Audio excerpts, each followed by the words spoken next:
오늘 제 설교 제목은 4,000명을 먹이심입니다. 예수님께서는 지난번에는 5개의 빵과 2개의 소금에 절인 물고기로 5,000명을 먹이셨습니다. 이번에는 7개의 빵과 2개의 소금에 절인 물고기로 4,000명을 먹이셨습니다. 그들 모두가 배불리 먹고 남은 조각이 첫 번째는 12광주리가 남았고 이번에는 7광주리가 남았습니다. 그러니까 예수님은 2번이나 수천 명의 사람들을 배불리 먹이셨습니다. 예수님은 왜 수천 명의 사람들을 2번이나 먹이신 것입니까? 성경은 이런 기적들을 통하여 우리들에게 무엇을 말씀하시려는 것입니까? 첫 번째는 예수님은 모든 사람을 구원하기 위해 오신 메시아임을 성경은 증거하고 있습니다. 예수님께서 행하신 놀라운 기적들은 모두 예수님이 하나님의 아들 메시아임을 말씀하고 있습니다. 그래도 그렇지 이런 기적을 왜 2번이나 성경은 기록하고 있는 것입니까? 왜 거의 비슷한 기적을 2번이나 성경은 기록하는가 말입니다. 사람들의 그런 질문 때문에라도 누가복음과 요한복음은 첫 번째 오병이어의 기적만 기록하였습니다. 오직 마가복음과 마태복음은 2번이나 기록하였습니다. 신학자들은 장소가 다르다고 주장합니다. 예수님의 첫 번째 오병이어의 기적은 유대인 마을 벳세다였고 두 번째 칠병이어의 기적은 갈릴리 호수 동쪽 이방인 지역에서라고 신학자들은 설명합니다. 그것을 어떻게 아냐면 성경은 예수님은 2번째 기적을 행하시고 제자들과 함께 배를 타고 달마누다 혹은 마가단 지경으로 가셨다고 기록하고 있습니다. 지도를 보면 여러분들은 이해하실 것입니다. 지도를 보면 벳세다가 갈릴리 호수 북쪽에 있고 마가단 달마누다는 갈릴리 호수 서쪽에 있습니다. 다음 지도를 보시면 5,000명을 먹이신 저쪽 벳세다와 갈릴리 호수 동쪽에 있는 이방인 지역에서 4,000명을 먹이신 기적이 지도를 보면 알 수 있습니다. 예수님은 유대인 지역 벳사다에서뿐만이 아니라 이방인 지역에서도 그런 똑같은 기적을 행하셨다는 것입니다. 이것은 성경이 예수님이 유대인만을 위해 오신 메시아가 아니라 이방인들도 구원하러 오신 메시아임을 증거하는 것이라는 것입니다. 예수님께서 게라고 하신 이방 여자에게 나는 이방인들을 위해 온 것이 아니라고 말씀하셨습니다. 예수께서 대답하여 가라사대 나는 이스라엘 집에 잃어버린 양 외에는 다른 데로 보내심을 받지 아니하였노라 하셨습니다. 예수님의 말씀은 그가 오직 유대인만을 위해 오신 것이라는 뜻이 결코 아닙니다. 예수님이 그렇게 말씀하시고 또한 그녀를 개라고 하신 이유는 오직 그 여자의 믿음을 시험하시기 위함이었습니다. 그래서 성경은 예수님이 오직 유대인만을 위해 오신 메시아가 아니라고 하는 것을 증거하기 위해 2번이나 같은 기적을 기록하였다는 것입니다. 예수님이 같은 기적을 하나는 유대인 지역에서 그리고 다른 하나는 이방인 지역에서 행하셨다는 것입니다. 그래서 마태복음과 마가복음은 같은 기적을 장소가 다르게 2번이나 기록했다고 신학자들은 주장합니다. 두 번째로 성경은 주는 자들에게 복 주심을 말씀하십니다. 성경은 우리들에게 받는 것보다 주는 것이 더 복이 있다고 말씀하십니다. 범사에 너에게 모본을 보였노니 곧 이같이 수고하여 약한 사람들을 돕고 또 주 예수의 친히 말씀하신 바 주는 것이 받는 것보다 복이 있다 하심을 기억하여야 할지니라 했습니다. 주는 것이 받는 것보다 복이 있다고 성경은 말씀하십니다. 여러분들은 다른 사람에게 줄 때 더 기쁩니까? 아니면 받을 때 더 기분이 좋으십니까? 내가 주는 것보다 다른 사람들에게로부터 받는 것이 더 기분이 좋다고 생각하는 사람들도 있을 것입니다. 그러나 받는 것보다 주는 것이 더 복이 있는 것입니다. 식당에 들어가서 팁을 받는 사람보다 주는 사람이 더 복이 있는 것입니다. 내가 다른 사람에게서 받아야만 살 수 있는 것보다 내가 다른 사람에게 줄 수 있는 여유가 있는 것이 더 복이 있는 것입니다. 내가 손자, 손녀들에게 줄 수 있는 것이 복입니다. 내가 젊었을 때는 받는 것이 기쁨이었을지 모르지만 이제 할아버지, 할머니가 된 지금은 주는 것이 큰 기쁨입니다. 그것이 또한 복인 것입니다.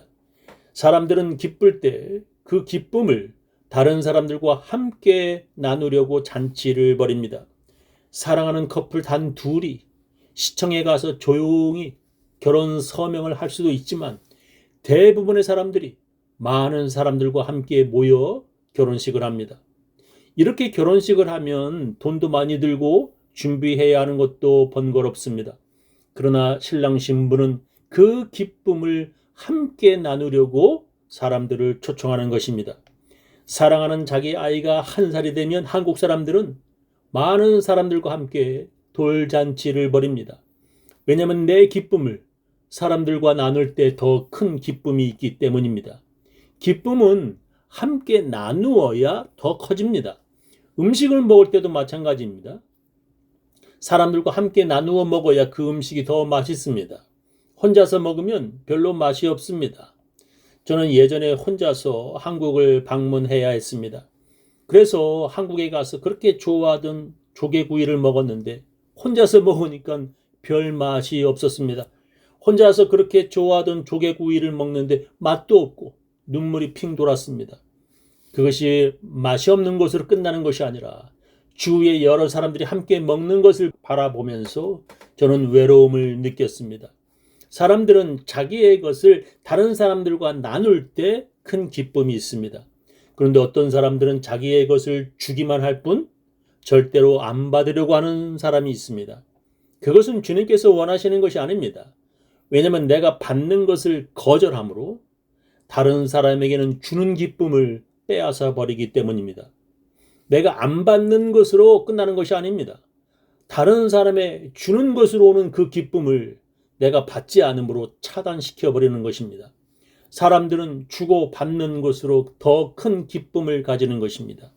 하나님께서 우리들에게 그렇게 서로 주고 받으며 살기를 원하셨습니다. 용서도 마찬가지입니다. 내가 용서만 받고 용서하지 않는 사람을 예수님께서 미워하셨습니다. 내가 다른 사람을 용서만 해주고 다른 사람이 나를 용서해 주려는 것을 받지 않으려고 하는 사람들을 예수님은 아주 싫어하셨습니다. 그런 사람들은 자기가 죄인임을 속이고 자기는 완벽하다 생각하는 위선적인 사람입니다. 사랑도 마찬가지입니다. 자기는 사랑만 받고 다른 사람을 사랑하지 않으려고 하는 사람을 성경은 거짓된 신앙인이라고 말씀합니다. 하나님께서 우리가 서로 사랑을 주고 또한 사랑을 받으며 살기를 원하십니다. 예수님께서는 사람들에게 받지 않으셔도 되는 메시아이십니다. 예수님은 사람들에게 음식이 있느냐 그리고 그 음식을 자기에게 가져오라 할 필요도 없는 분이셨습니다. 하나님의 아들인 예수님은 사람들에게 꼭 받아야만 기적을 행하실 수 있는 분이 아닙니다. 옆에 있는 돌들로도 빵을 만들 수도 있고 옆에 있는 풀들로도 먹을 것을 만드실 수 있는 하나님의 아들이십니다. 근데 예수님은 사람들에게 먹을 것이 있는지 물으셨습니다. 그들이 예수님께 가져온 것은 빵 7개와 소금에 절인 물고기 2마리였습니다. 예수님은 그것을 받으시고 하나님께 감사의 기도를 하셨습니다. 왜 그것을 받으시고 하나님께 감사의 기도를 하셨는지 아십니까? 그것은 부자들에게는 아주 천한 음식이지만 그때 그 장소와 그 시간에는 참으로 귀한 것이기 때문이었습니다. 그들은 3일 동안이나 예수님과 함께 있으면서 먹을 것이 다 떨어진 상태였습니다. 그 장소는 지금 빵도 물고기도 살 수 없는 한적한 광야였습니다. 그곳은 사람들이 돈이 있어도 아무 소용없는 아주 외딴 광야라는 것입니다. 그렇게 자기들도 먹을 것이 부족한 때에 예수님께 가져온 것이었기에 그것은 너무나 큰 가치가 있었던 것입니다. 그것을 손에 받아든 예수님은 하나님께 감사의 기도를 하셨습니다. 그리고 예수님은 그것을 사람들과 함께 나누었습니다. 그렇게 그들 4,000명이 배불리 먹고도 7광줄이나 남았던 것입니다. 이렇게 부족할 때 사람들이 나누면 그 기쁨은 참으로 더 커지는 것입니다.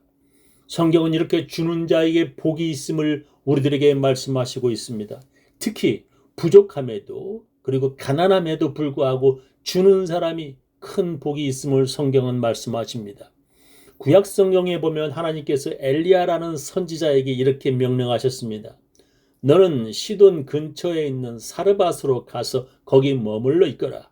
내가 그곳에 사는 한 과부에게 명령하여 너에게 먹을 것을 공급하도록 하였다.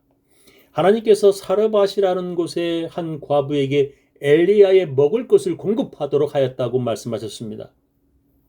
엘리야는 그곳으로 가면서 그 과부가 꽤 잘 사는 부자라고 생각을 하였을 것입니다.